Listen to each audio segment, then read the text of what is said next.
오늘은 무지외반증으로 겪는 불편함을 크게 두 가지로 생각해 볼까 합니다. 그중 첫 번째는 통증입니다. 무지외반증으로 인해 겪는 불편함 중 가장 큰 건 뭐니 해도 통증이 아닐까 합니다. 무지외반증의 통증도 사람마다 조금씩은 다를 겁니다. 저의 경우를 말씀드려 보겠습니다. 우선 언제 통증을 느끼는가? 제 경우에는 아침에 일어나서 세수하러 걸어가는 순간부터 통증이 시작됩니다. 가만히 서 있기만 해도 통증을 느낍니다. 정상적인 발을 가지신 분은 이해하기 힘드실 거라 생각합니다만 정말 그렇습니다.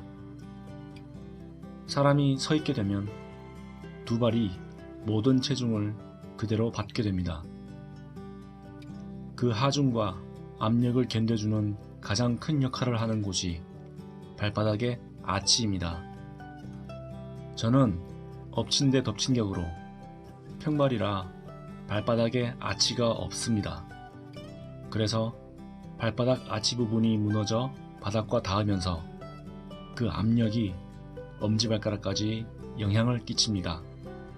만약 엄지발가락 관절이 일자로 똑바르다면 그리 큰 문제는 없겠지만 저는 엄지발가락 뼈, 즉 제1족지골과 제1중족골의 각도가 40도 이상 틀어져 있는 중증 무지외반증이기 때문에 제1족지골과 제1중족골 사이의 관절의 인대와 신경도 틀어져 있어 관절 부분에 힘이 가해지면 바로 통증으로 이어졌습니다.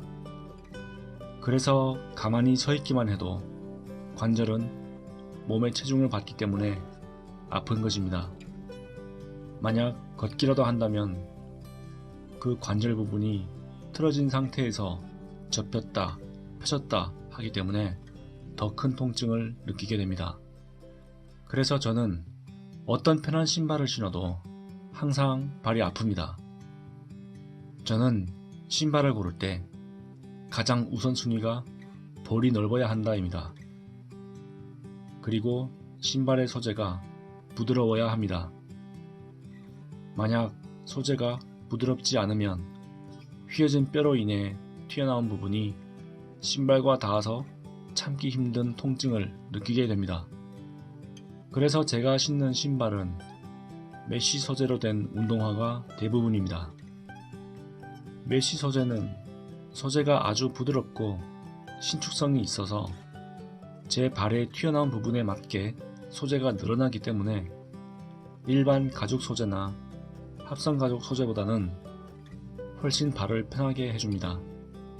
물론 메쉬 소재의 운동화도 제 발 길이에 맞춰서 신지 못하고 최소 한 치수에서 한 치수 반까지 크게 신어야 합니다.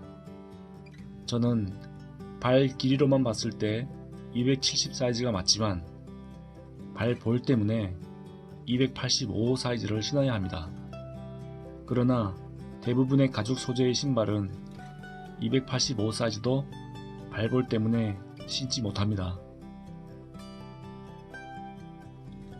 무지외반증으로 통증을 많이 느끼시는 분은 직업 선택에도 상당히 애로점이 많습니다.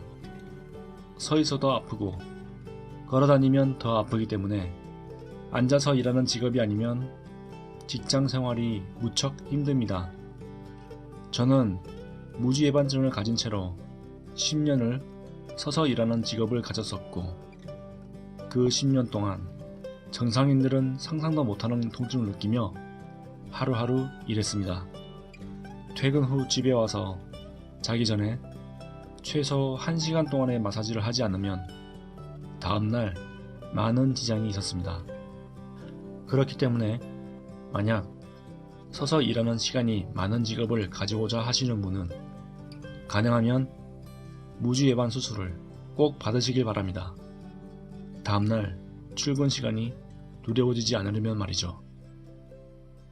무지외반증으로 인한 불편한 점 그 두 번째는 신발과 옷 선택의 어려움입니다. 이건 첫 번째 내용과 많은 연관이 있는데요.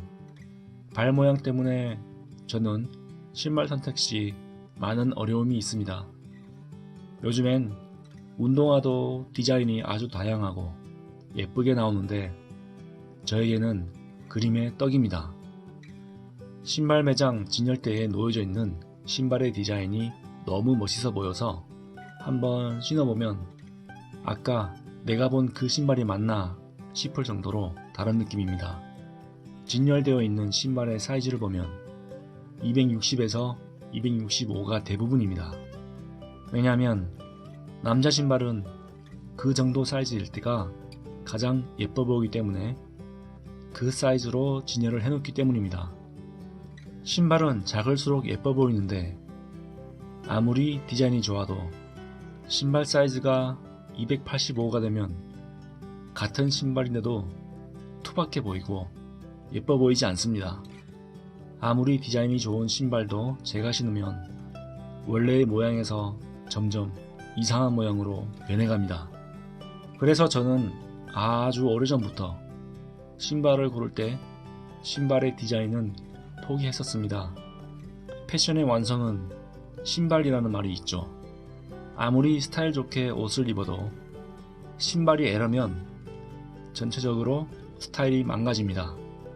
저는 제가 좋아하는 디자인의 바지도 못 입습니다. 왜냐하면 신발이 저의 체형에 비해 너무 커 보이기 때문입니다. 거울에 전체적인 모습을 비춰볼 때 신발이 정말 큽니다. 만약 슬림한 바지를 입을 경우 신발은 훨씬 더 커 보입니다. 조금 과장 보태면 어린아이가 어른 구두를 신고 있는 모습을 상상하시면 될 듯 합니다. 발 길이는 270 사이즈가 맞는데 발 볼 때문에 285 사이즈를 신게 되면 발이 안에서 앞뒤로 남습니다.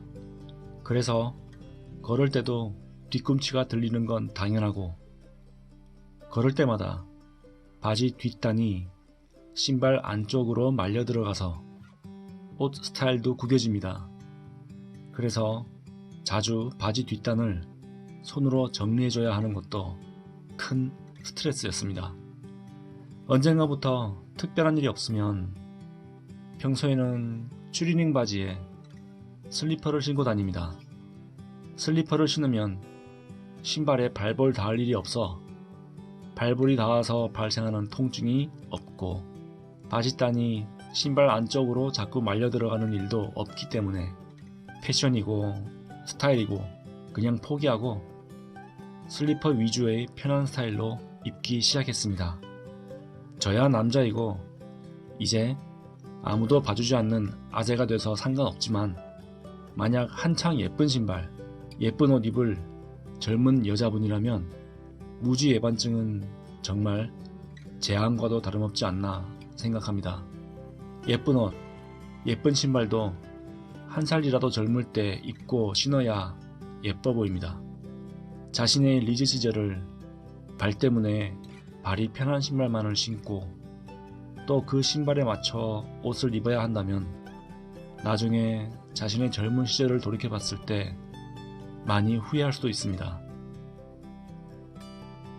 오늘 이렇게 무지예반증으로 인해 불편한 점 크게 두 가지를 이야기해 보았습니다. 이외에도 불편한 점은 더 있겠죠. 사람마다 처한 상황이 다르니 이 사람은 이게 더 불편할 수도 있고 저 사람은 저게 더 불편할 수도 있겠지만 이 두 가지는 공통적으로 불편한 점이 아닐까 합니다. 다음 영상은 저의 무지예반증 재수술에 관한 이야기로 찾아오겠습니다.